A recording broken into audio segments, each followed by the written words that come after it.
Shalom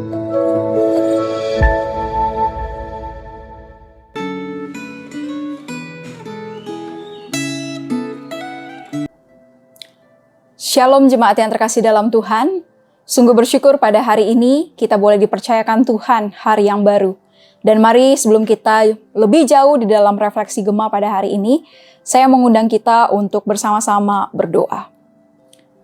Allah Bapa yang ada dalam sorga, kami bersyukur Engkaulah Allah pencipta, penebus dan penyerta dalam kehidupan kami. Di hari yang baru yang Engkau percayakan ini ya Tuhan, biarlah kami rindu Engkau boleh berfirman.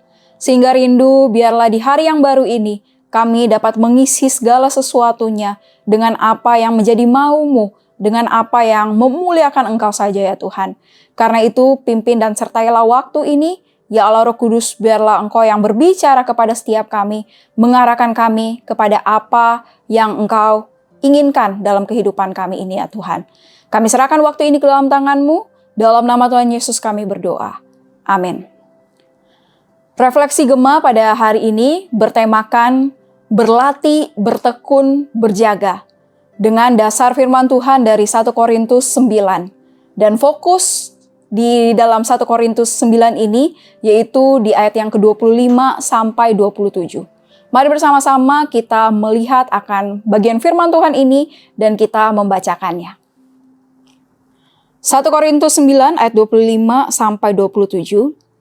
Tiap-tiap orang yang turut mengambil bagian dalam pertandingan menguasai dirinya dalam segala hal. Mereka berbuat demikian untuk memperoleh suatu mahkota yang fana, tetapi kita untuk memperoleh suatu mahkota yang abadi. Sebab itu aku tidak berlari tanpa tujuan, dan aku bukan petinju yang sembarangan saja memukul. Tetapi aku melatih tubuhku dan menguasainya seluruhnya, supaya sesudah memberitakan Injil kepada orang lain, jangan aku sendiri ditolak. Jemaat yang terkasih dalam Tuhan, ketika seseorang hendak menjadi seorang atlet, maka kehidupan yang akan dijalaninya adalah kehidupan yang tentunya tidak akan biasa-biasa saja. Hidupnya akan dipenuhi dengan berbagai latihan, ketekunan dalam berdisiplin, dan belum lagi ada makanan, minuman, pola tidur, berbagai disiplin yang harus dijaganya demi mendukungnya di dalam menjadi seorang atlet yang dapat mengikuti bahkan memenangkan akan pertandingan. Demikian juga dengan kehidupan Rasul Paulus. Ia memakai penggambaran menjadi seorang atlet dalam kehidupannya sebagai seorang pemberita Injil. Sebagai seorang pemberita Injil, Rasul Paulus sadar bahwa kehidupan yang dijalaninya tentunya adalah kehidupan yang tidak biasa-biasa saja. Kehidupannya pun akan dipenuhi dengan berbagai latihan, ketekunan di dalam berdisiplin rohani, dan belum lagi ada perkataan, perilaku yang harus dijaganya sedemikian rupa demi seperti di ayat yang ke-27 dia menyatakan, supaya sesudah memberitakan Injil kepada orang lain, jangan aku sendiri ditolak. Rasul Paulus merindukan dalam panggilannya menjadi seorang pemberita Injil, jangan sampai ia sebagai pelayan Tuhan, sebagai hamba Tuhan, justru hidupnya itu menjadi batu sandungan. Sehingga hal itulah yang menghalangi jiwa-jiwa yang dilayaninya untuk ditujukan, dibawa kepada Tuhan. Dan inilah yang Rasul Paulus lakukan di dalam bagaimana berlatih, bertekun, berjaga dalam kehidupannya sebagai seorang pemberita Injil.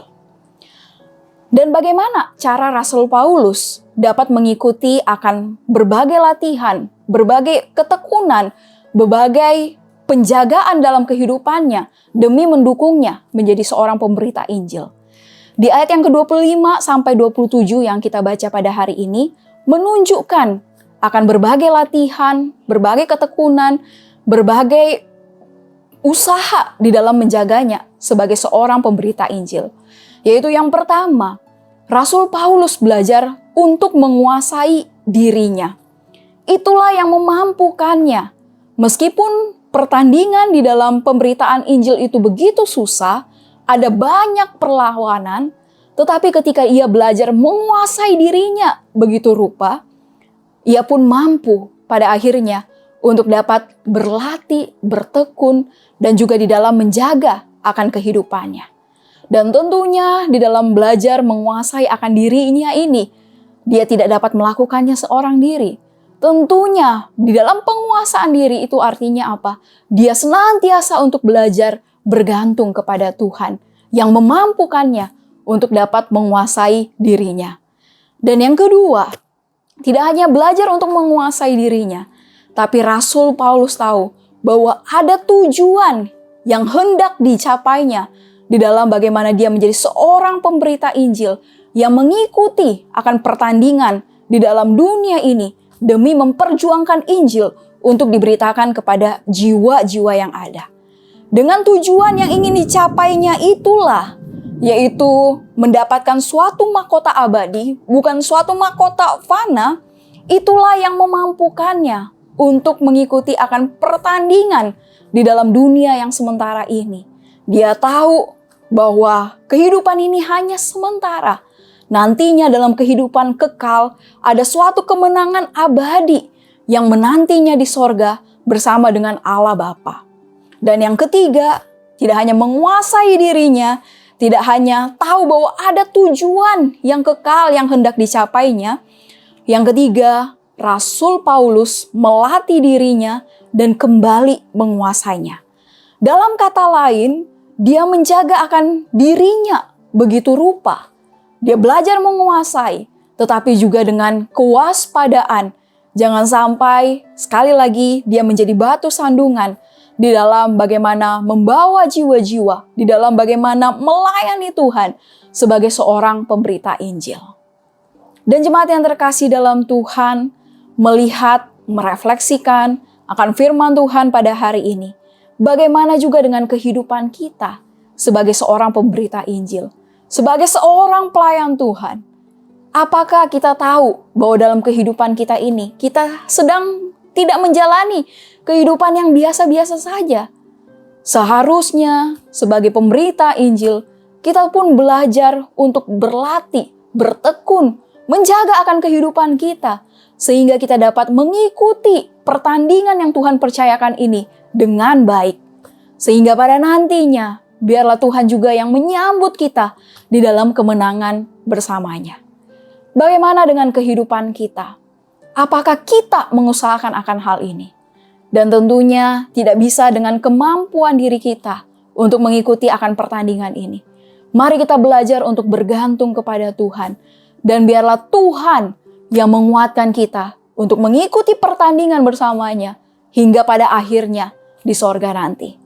Dan biarlah firman Tuhan ini yang semakin menguatkan kita untuk terus hidup bagi Kristus di dalam pertandingan hidup kita bersamanya.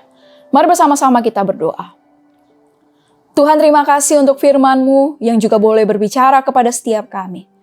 Tuhan, biarlah firman-Mu ini yang semakin menguatkan kami untuk hidup sebagai pemberita Injil, untuk hidup sebagai pelayan Tuhan, sebagai hamba Tuhan, di mana ya Tuhan di dalam kehidupan kami yang Engkau ciptakan, bahkan Engkau telah tebus, Engkau yang beserta dengan kami memampukan kami untuk hidup bagi Engkau.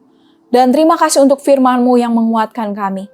Tolong kami di dalam mempraktikkannya dalam kehidupan kami, biar sungguh kami dapat memuliakan Engkau saja. Terima kasih ya Tuhan, sungguh kami bersyukur, dalam nama Tuhan Yesus kami berdoa. Amin.